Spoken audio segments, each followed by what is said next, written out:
My name is Charles Lei. I'm with Thunder Communications of Beijing, China. We produce, distribute, exhibit, and invest in the booming Chinese entertainment industry. I work in everything from feature films to TV animation and passion projects such as documentaries, so I do a very broad spectrum of projects. Chinese production quality have improved tremendously since the mid-90s. The subject matter has gone through a pretty diverse cycle. Currently, it's more restrictive than it once was. With that said, there are massive amounts of viewers, so lots and lots of content's being consumed. Chinese programming is so vastly different from Western programming, so it's not, if I discuss Chinese court drama, the court intrigue, that's probably not relevant to the Western audience, but that was a subject that was recently told to be toned down, all the court intrigue. But that was a very popular genre, a big costume dramas. So the bread and butter of Chinese television is the series genre, the drama genre.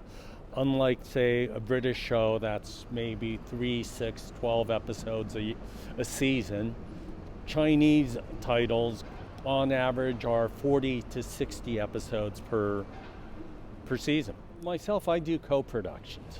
And so there are co-production opportunities. I think first and foremost, it better be in the Chinese language. Imagine a Spanish producer coming to the UK wanting to make Spanish programming. That probably would not work for the mass audience, perhaps a niche audience, but not the mass audience. So in order for a non-Chinese producer to work in China, first and foremost, there ought to be a capable Chinese partner who understands the local markets, the local regulations, the local consumer preferences. We've all heard about Chinese import censorship, but the reality is the government is just one piece of it. The reality is great, you get something into China, but what about the consumers? Would they really want to watch your show? And that's first and foremost.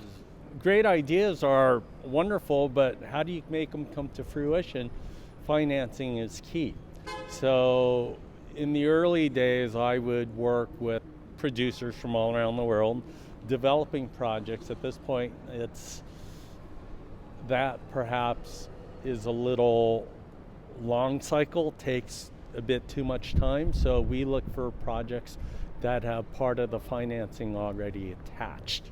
It's kind of funny, but it's pure capitalism in China in that there absolutely is no government support for the majority of the film projects. Of course, there are some projects that the government would put their efforts behind, as there are in most countries. There are government-sponsored projects.